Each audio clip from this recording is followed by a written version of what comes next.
E aí, enquanto nós estamos com essa realidade do Jacques Wagner como alvo de tudo isso, eu quero mostrar aqui para vocês, eu não vou poder colocar o áudio, quer dizer, o vídeo da TV Cultura, porque embora a TV Cultura seja um instituto que recebe fundos, que não é privado, são fundos privados também, mas bem dizer, é um braço do Estado, do governo do Estado de São Paulo.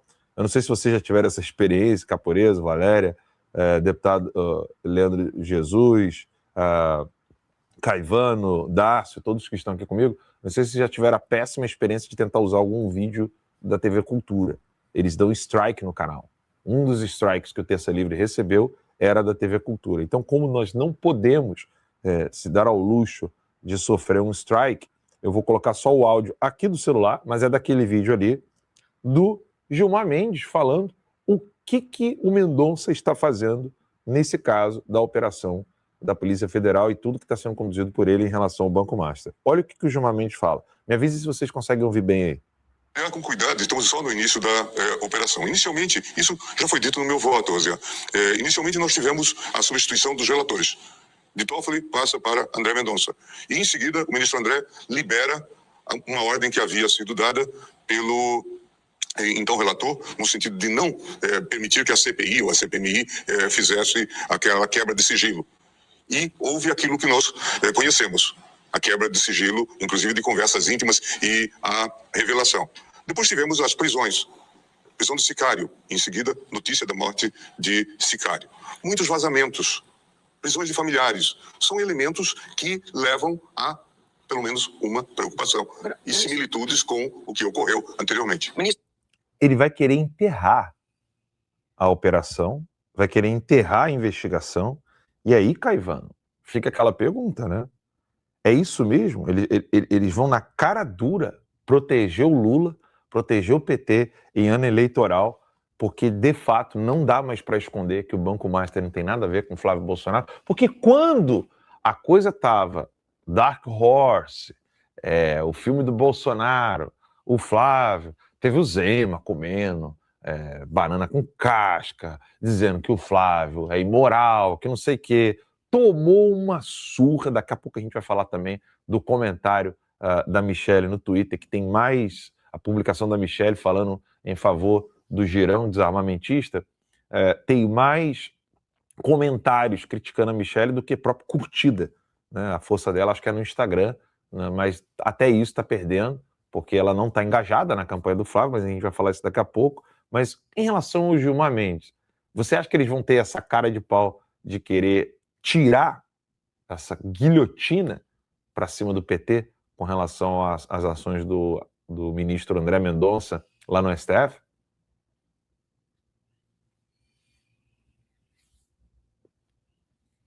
Um delay aqui para desligar, desculpa.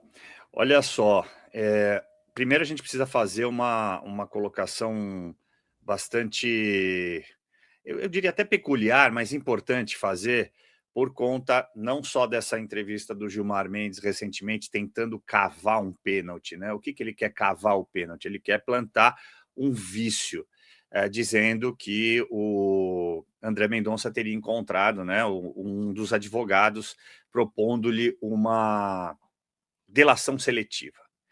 E, de fato, já tivemos também uma audiência entre os dois, né, na segunda turma, em que já tem vídeo, que já circulou aí nas redes sociais também, e o André Mendonça dizendo claramente que não acessou os dados da delação proposta. Então, de fato, não existiria, não tem comprovação do acesso, né, não tem uma certidão de acesso por parte do ministro, então não tem aí a possibilidade de um vício. Mas é óbvio que cria-se mais uma narrativa, né, Alan? E aí, por que essa narrativa precisa ser formada? Para tentarem, evidentemente, bloquear qualquer tipo de investigação, mas não é o que está acontecendo, porque, segundo o próprio André Mendonça, que afirmou nessa audiência que vem muito mais por aí e que o Gilmar Mendes ficaria surpreso, ele não está se baseando, não está aguardando uma nova delação. Eu quero voltar a um ponto só, que acabei de ver uma publicação que fizeram foi até o Gil Diniz que fez, sobre uma declaração do meu xará Cláudio Humberto, lá da Band, afirmando que do dinheiro encontrado, né, com o Jacques Wagner no apartamento dele, na suíte de hotel, ele teria alegado que tratavam-se de áreas do Senado, né, que ele teria recebido. E, na verdade, o Cláudio Humberto acaba de afirmar que depois de um levantamento por conta e por via do acesso à informação, não chega nem perto, ele não falou o percentual, mas foi taxativo, mais de uma vez repetiu que não chega nem perto dos valores que ele teria em espécie no seu apartamento. O que eu estou querendo dizer com isso? Que, por acaso, Jacques Wagner já é um criminoso? Não, porque como operador do direito eu vou lhe permitir a presunção de inocência, aquela que o Alexandre de Moraes não permitiu a nenhum dos envolvidos do 8 de janeiro, né? Que não permitiu ao presidente Bolsonaro, ao Ramagem, ao Felipe Martins, ao Walter Braga Neto, Paulo Sérgio, enfim, o general Heleno, todos aqueles que a gente cansou de ver o que ele estava fazendo. E lembrar uma outra questão também, antes da afirmação que eu vou fazer aqui sobre o caso na Bahia. É imperioso que a gente entenda que se há uma nulidade em uma delação recente, é aquela do Mauro Cid, né, que ele foi ameaçado pelo juiz.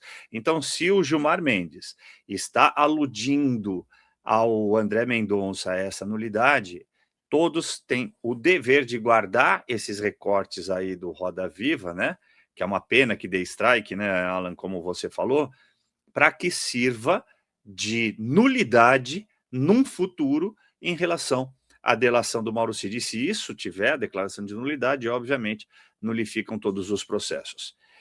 Por fim, para não me delongar demais, voltando à questão do Banco Master e o seu DNA na Bahia, o Leandro de Jesus, aliás, boa tarde, querido Leandro, boa tarde também ao deputado Caporeso. Lá, o DNA da Bahia tem um outro pilar que está sendo muito pouco divulgado, que é o acesso a precatórios. E eu fiz uns levantamentos aqui, a gente tinha um valor em mente que era de 115 milhões, mas parece que o valor correto de transferência diretamente para o Banco Master, apesar de também terem transferências para o BRB, eu vou me fixar ao que foi transferido entre 2023 e 2026 do governo executivo diretamente para o Banco Master através das antecipações de precatórios do Fundef, por servidores da educação que cederam créditos à instituição ou instituições financeiras, nesse caso instituição, né, porque foi direto para o Master. 49,2 milhões de reais. E aí eu vou encerrar fazendo uma referência a um dado que foi extraído do celular dele, de uma conversa com o ministro Alexandre de Moraes, em que ele está contando ali abertamente, olha, já recebi 800 milhões, a situação está ótima, já recebi 800 milhões de reais e tenho mais um aporte previsto para a semana que vem de mais 400 milhões de reais. Ora, a gente está falando de 1,2 bilhões de reais. Isso não é qualquer dinheiro. E aí eu lembro aos espectadores e a você, Alan, e os nossos amigos aí da bancada, que não foi só do Tribunal de Justiça da Bahia que o Banco Master recebeu pagamento em precatórios. No Maranhão, para vocês terem uma ideia, está tendo uma investigação porque foram liberados os precatórios antes mesmo do trânsito em julgado. E nós temos também notícia de que precatórios aqui no estado de São Paulo também foram liberados para o Banco Master. Então há uma grande operação que precisa ser investigada em relação aos precatórios, primeiro porque, a meu ver, como tributarista, isso não deveria ser usado. Inclusive lá atrás tinha a decisão do STJ que isso não podia, né, não poderia ser apresentado como garantia. Então, se não poderia ser apresentado como garantia, por que o Banco Master pôde operar como garantia para os levantamentos de valores que ele fazia em relação ao Banco Central? Isso é uma pergunta que precisa ser respondida e, com toda certeza, também tem o DNA da Bahia, Alan. DNA da Bahia, DNA do PT, DNA do Lula, DNA de tudo aquilo que pode destruir a bala de prata deles, né? Eu insisto nisso, pessoal, porque quando saiu a matéria do Intercept do PCC, o jornal que recebe dinheiro do PCC, que é o Intercept, se não gostou, vem aqui nos Estados Unidos e vem me processar, tá, Intercept? Sou eu que tô falando isso aqui, por isso que a câmera tá só em mim aqui. Quando saiu aquela palhaçada do Intercept, a tal da direita limpinha foi correndo, Caporeso. Correndo, gritar, acabou, chega, vamos de Zema, vamos de Caiado. Não deu certo. O povo se manifestou, falou, vocês parem com essa palhaçada. A gente quer sim ouvir o que o Flávio tem a dizer, mas vocês parem com essa palhaçada. E aí, não deu certo, foi tudo esclarecido. E agora que o foco é o Jacques Wagner, eu não estou vendo ninguém fazendo vídeo, eu não estou vendo ninguém se manifestando. Pelo contrário, eu já disse aqui e repito, a galera está indo para a Copa curtir, né? O Romário está indo para a Copa com dinheiro do Senado, né? Ele que está no PL, Nicolas está indo ver jogo, realizando o sonho da vida dele, da Copa do Mundo, e o Jacques Wagner está ali, tranquilaço, porque não tem ninguém usando as redes sociais para mostrar quem é o Jacques Wagner, o que é o Banco Master, o que realmente está acontecendo ali, que não tem nada a ver com o Flávio Bolsonaro, Caporeso. Não deu certo. Com certeza, Alan. E é extremamente preocupante essa situação. Não surpreende ninguém que tenha surgido na Bahia, tá?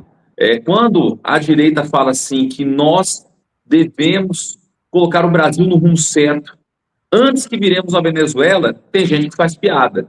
Mas conforme os dados da segurança pública, a Bahia, que é o estado que por mais tempo é governado pelo PT, são 19 anos, já é numericamente uma Venezuela. O número de homicídios por 100 mil habitantes na Venezuela é 40. Na Bahia é 41. Só que, infelizmente, a população acaba ficando insensível diante de toda a violência e passando a acreditar que isso é algo que faz parte da sua normalidade. Olha, o Caivano falou muito bem aqui da questão jurídica envolvendo a declaração do Gilmar Mendes, tá? É simplesmente uma piada que o Gilmar Mendes ele tenha falado que existe aqui um problema envolvendo a delação que colocou o Jacques Wagner nessa questão do Matter do Borcaro, mas que nada tenha falado com o que Alexandre de Moraes fez ao Mauro Cid. Porque Moraes não apenas forçou uma delação direta que foi filmada, foi transmitida pela TV Justiça em relação ao Mauro Cid. Ele fez muito mais do que isso. Ele pegou e ameaçou a família dele, ameaçou a esposa e os filhos, falando que a delação, se não fosse talvez pelo caminho que Moraes quisesse, colocaria em risco o que tinha sido negociado, ou seja, a premiação, né? Porque a delação premiada porque tem um prêmio para a pessoa que está delatando. Agora perceba, Alan, você falou aqui, o Zema, ele foi rápido, ele foi persuasivo na hora de tacar pedra lá no Flávio Bolsonaro, mas no momento que nós temos o Borcaro afirmando, ou seja, o principal interessado em receber uma delação, afirmando que não houve nada de errado com a questão do Flávio, que era uma relação comercial para receber o lucro da bilheteria. O Zema se cala, o Brasil se cala, né? Quando eu falo Brasil, essa extrema mídia que diz representar o Brasil, que fez alarde de norte a sul, de leste a oeste, ninguém está falando disso. Jacques Wagner, ele falou algo também extremamente escandaloso. Isso aqui é escandaloso. Ele deu uma entrevista onde falou que o Lula desejou solidariedade para ele. E que ele está convicto que vai ter o apoio do presidente Lula, porque o Lula já passou por situação pior. Realmente, nós não duvidamos que ele tenha passado por situação pior. Só que ele não foi inocentado, conforme o Jacques Wagner falou, ele foi descondenado. Ou seja, a avaliação jurídica foi apenas processual, não foi de mérito. Ou seja, a evidência é que nós já sabemos muito bem quem é o Daniel Borcari e a quem ele estava beneficiando, de fato, por meio de propinas, e a narrativa que morreu, né, não tem mais nenhuma sustentabilidade, é a do PT, que está querendo enterrar o caso do Banco Master.